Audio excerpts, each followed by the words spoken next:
Hi, third grade, and welcome back to our Canada book. So we should have colored this page right here, our names at the top, and then this should all be colored in. And then we have this also needs to be colored in, and Niagara Falls should be completed because we talked about Niagara Falls. And then down here we have food, and we did this page as well, and this should look like the Canadian flag and colored in, and we colored in the ones that were true and crossed out the ones that weren't. And then down here we have the flag, and we colored this in as well. And it should look like the Canadian flag. This should be red, this should be red, and this should be red, and the other part is white. So now we're gonna move on to culture. So when we talk about culture, we're talking about a way of life for a group of people. So I just read a book to you about culture in Canada, and there was a lot of really good information about it. And if you notice up at the top, it says, write 4 facts about the daily life in Canada, such as food, shelter, clothing, or anything else related to culture. So one of the things that, and also what down here it says is give 3 words that describe life in Canada. So I just read you that book about life, or about Canada itself. And it started out with some really good content. And one of the things that I noticed on the book, and I'm going to kind of jump around here, and I don't mean to, is that they use some, hold on, my book is frozen, so I want to make sure I have the same words that you do. They use 3 words right off the bat to describe life in Canada. So what is going on? I have the book up, so I want to make sure I have the same words that they do.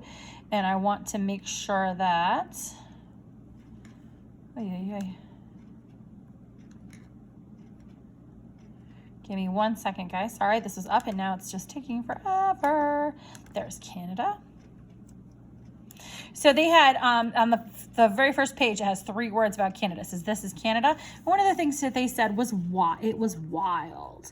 And we talked in the book about a lot of the nature that's in Canada and the forest and everything that goes on. So they said that Canada is wild. They also said that Canada is huge. It's the 2nd largest country in the world. So it's bigger than the United States, so it's huge. And the other thing that Canadian and the country of Canada is known for is being friendly. So we have a friendly country. So I'm going to try not to make it too sick to do this. So I have my epic book up right here so that you can see it too, so that I have all the information too. But that's really what I'm doing, is I'm taking information from this and I'm just writing about some of the things that I learned about when we learned about Canada.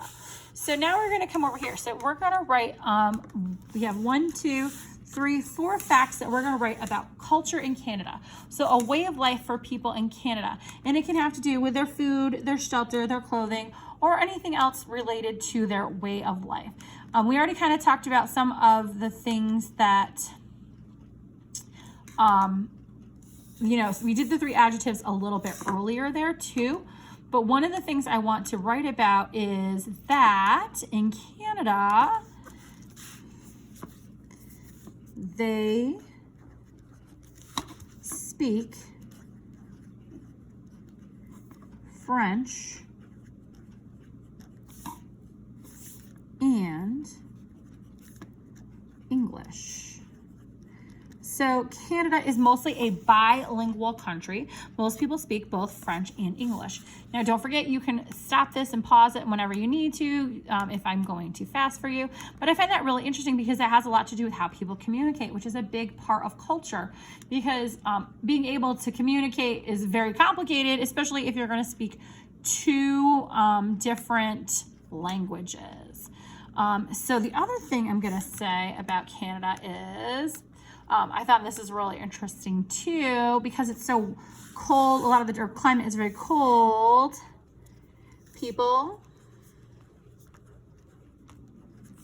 love, remember that sport? There's a picture of it. It's called ice hockey. And for those of you who don't know, Dana's brother, Donald, he also loves ice hockey too. He plays ice hockey. So ice hockey is one of his favorite things too. So, but yeah, people in Canada really love ice hockey. When there's not a pandemic going on, there's a lot of places that you can watch ice hockey. There's a place in Albany and there's a place in Binghamton. I'm not sure if you can keep watching the ones in Binghamton because they are I'm not sure if they're moving or what the plan is, if that is too. So, but yeah, they love ice hockey. It's like one of their favorite things. Another thing we do know about food is they are famous.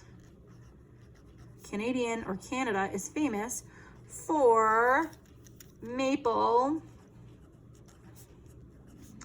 syrup. Oops, sorry, that was terrible. They are famous for maple syrup. They're famous for making it. They make the most out of any other country in the world. The United States, in the northern part of the United States, makes maple syrup, but not to the extent that they do in Canada. A lot of people, or there's a lot of maple syrup production that goes on in Canada. And one more thing that I find interesting about Canada that I remember from the story is most Canadians, and that's what you call somebody who lives in, Canadians live in cities. So there's a lot of forests and outdoors areas that are very rural, which is far away from the cities, but most Canadians live in cities. So the largest part of their population is in cities. So that's about culture. I want you to make sure that this child is colored. He should look like, this should look like the Canadian flag. This should look like the Canadian maple leaf. And down here, you're going to color the word culture. All right, so we're going to do that. So make sure that gets done. And then finally, last but not least, we have directions below. Color the map. So this is, man, I got to pull this up just a little bit. Sorry about that. All right, so this is a map of Canada. This is one of the reasons I didn't put the capital of it on there. So this is a map of Canada. You can see this is all of Canada. It goes way up into the Arctic Circle. Kind of shows you over here and the globe where it's all located. There's the Arctic Ocean way up at the top. The northernmost part of Canada is Arctic Ocean. Then you have the Pacific Ocean and you have the Atlantic Ocean on the east coast, like Atlantic Ocean on the east coast, and then over here is Pacific Ocean on the west coast. So it is bordered by 3 oceans. I hope you remember what the star means when we're looking at geography. That means the capital. So that's the first question, actually. What is the capital of Canada? And the capital of Canada is Ottawa. And that is a name of a city in Canada. So it should be capitalized because it is a proper noun. It's not just a city. It's Ottawa. Ottawa is the capital of Canada. And the last question that you are I'm going to leave this one on your own because it's right here. It says, name the 3 oceans that border Canada. So there are 3 oceans in Canada. So there's 1, 2, and 3 oceans. So you're going to need to write them right here in your neatest handwriting. I would like you to color this map. I also would like you to color the word map. So when this is completely finished, I want everything beautifully colored. It's going to go in your home to school folder. I do want this returned to me by Monday, January 11th. Keeping an eyeball on it because this is part of your social studies grade. So make sure you complete your work on Canada. So third grades, I hope you have enjoyed learning about Canada today.